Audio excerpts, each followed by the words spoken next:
Hi everyone, welcome to part 2. Okay, Polugaevsky has just played bishop c2, and the move that Nesmetanov played now was rook f7, which is another nice move. It's preparing rook a f8 in some lines and rook g7 in others. It's also a type of waiting move to see how white is thinking of defending, as he has very few options that don't worsen his position at this stage. F takes e5 is still losing for the same reasons as before, namely bishop e3 check.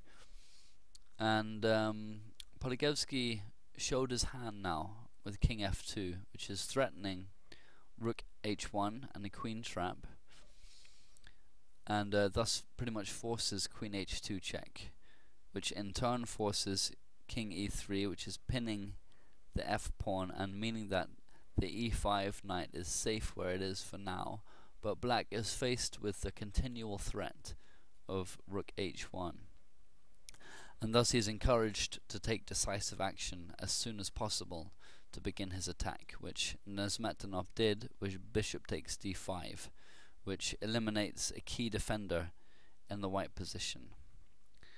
And c takes d5 is how Polugaevsky recaptured, and it's the correct move. If instead queen takes d5, knight b4 is best. Where after queen d1 and rook a f8, the position is objectively equal, but white is under huge pressure, and it would be very hard not to go wrong.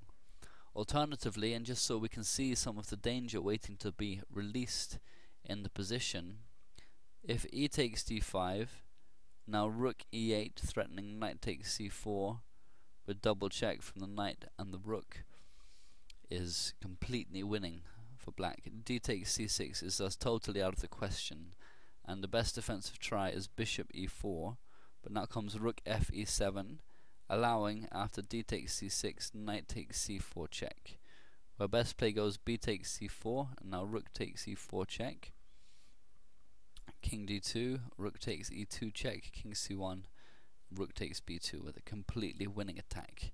So all the time white has to be very careful that he makes the most accurate and best moves, which Polugaevsky did here with c takes d5. And this knight is attacked, and knight b4 is is the best move and the best square for the knight.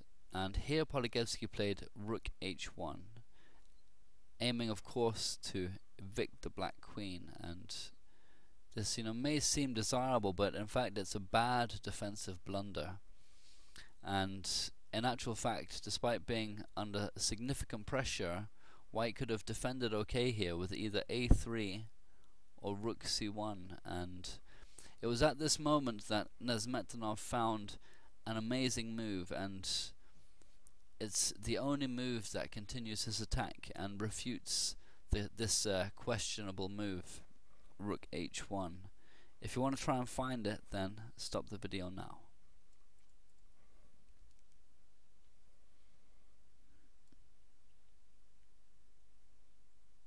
Rook takes f4 is the move which allows his queen to drop for a fierce attack with his remaining pieces. According to some analysts, Nesmetanov had been preparing this combination when he played bishop e6 some 5 moves earlier, and Polugaevsky now may as well take the queen. It's his best hope at defending, but after allowing this move, rook takes f4 with rook h1, his position is in big trouble.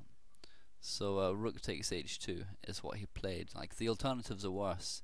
For example, if g takes f4, now bishop takes f4 check, forces knight takes f4 to avoid mate, but now comes knight takes c2 check, where the only move to get out of check is queen takes c2, but now queen takes c2 with a completely winning game for black. And also possible is knight takes f4 after the rook sacrifice, but that's a bad blunder because it allows queen takes g3 check, where best play goes king e2 and bishop takes f4, again with a completely winning attack. A queen check is coming next on f3 or g2 with decisive effect. So rook takes h2 is one Polugaevsky did play, and now there's a very forcing line. The best play is completely clear. Rook f3 check, with check from the bishop and the rook, is the first move in that sequence. Forces king d4, and now amidst all of this chaos and tension, Nesmetdinov played a quiet but decisive move. Again, if you want to try and spot it, then stop the video now.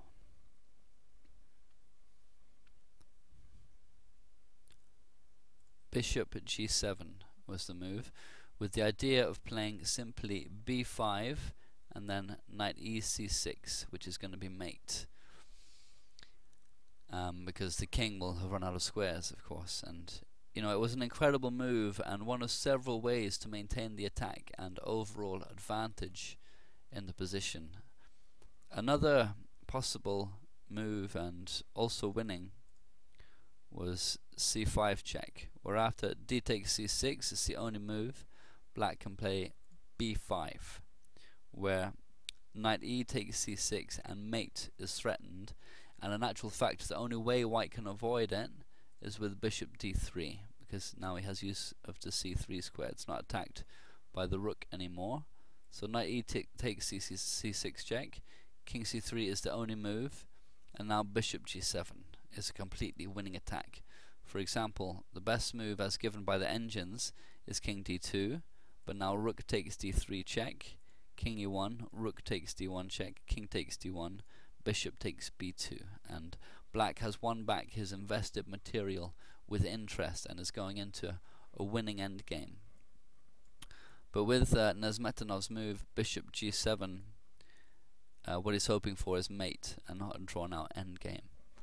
And Polugaevsky has seen the danger of b5 here, and he came to the conclusion that a4 was a necessary move in order to defend, and it's the move that he played. But in actual fact it's a blunder, and it allows a forced mate in 8 moves that Nesmetdinov found. Better, but still losing, was knight g1 attacking the rook, where best play goes rook takes g3, again threatening b5 and a mating attack, and thus forcing knight e2. And now rook f3 and knight g1 is a slight repetition, but only now after removing white's g-pawn is knight e d3 with discovered check from the rook, winning for black. King c4 is forced. If instead e5, now bishop takes e5 check is winning, because after the only move king c4, rook f4 check is possible because the g-pawn has been taken. And you know, if black hadn't taken it before undergoing this attack, then the e5 pawn sacrifice would have allowed white to defend. So it's you know, a line that requires accuracy, and here black is winning easily with a forcing line that in fact turns out to be mate in 16 from this position. Bishop d4 is the only move to avoid mate, but now of course rook takes d4 check, well, immediate mate I mean. And now king c3 and knight takes d5 check, king d2 again the only move, bishop f4 check, king e2 once more forced, and now the crushing rook e8 check, again forcing king f1, where after knight e3 check and king e2, white is losing his queen, but that's the least of his worries. After knight takes d1, it's a check from the rook. There's no king takes d1 or knight b2 is mate, so white is again forced to play king f1. After which knight e3 check forces king e2, and now knight takes c2 check, and white is 2 pieces down and dropping more in the meantime, and there's no way to avoid mate in a maximum of 7 moves from this position. So that defense is no good. So we can go back now to king c4 instead of e5, which is what we just saw. But next would come knight takes b2 check, forces king takes b4, and now bishop c3 check. It gives white only one move, which is king a3, and now b5, threatening b4, which is mate, and forces white to give up his material advantage and and more in order to save the game. His best hope is queen d4. If instead b4, black is winning with a5. For example, bishop a4 is given as best by the engines, although it doesn't look too hot. A takes b4 check, king b3, b takes a4 check, king c2, b3 check, a takes b3, a takes b3 check, king takes b3, rook b8 check, king c2, knight takes d1, knight takes f3, bishop takes a1. It's winning for black. So queen d4 appears to be better, but now of course just bishop takes d4. As knight takes f3, but now bishop c3 forces b4 to avoid mate, and now knight c4 check. Again forces king b3, but bishop takes a1, and black is winning the endgame easily. Okay, so let's go back to the move that Polugaevsky did play, which was after bishop g7, a4. And well, it seems that there's no defense after bishop g7. From here, Nesmetanov has a mate in 8, which he found with a c5 check. It's a very nice and accurate play from Nesmetanov. If you want to try and find the forced mate, it's now from 7, and you can stop the video now. It's fairly complicated, but the line is concrete, so if you want a good challenge, you can try that now. But we'll continue anyway. After this c5 check, white has only one move, which is d takes c6, and now comes b takes c6, which is threatening c5, which is mate. And bishop d3 is the best move to try and defend, because this gives the king c3 square, because it's no longer attacked by the rook, as we saw in that previous variation. But now comes knight e takes d3 with discovered check from the bishop. King c4 is best. It's one of two moves. The other one is mate in 2. But white is still getting mated with the forcing line d5 check. E takes d5, there's no other move, so c takes d5 check. King b5 is again the only move, but now comes rook b8 check, again forcing king a5, and after knight c6 check, Polugaevsky finally resigned, seeing that there was no way to avoid mate. He only has one move here, which is king a6, and black has a choice of rook b6, knight b, knight b, d4, and knight c5 to give mate.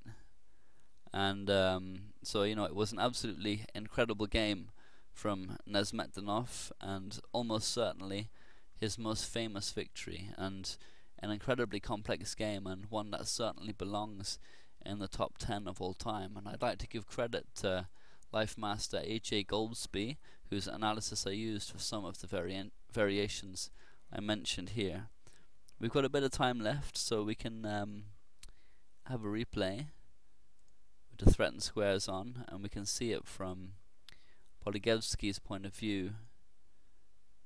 So we can try and have a feeling of what it's like to face an attack from this great player, Nesmetanov, who, as I said, he never got to become a grandmaster.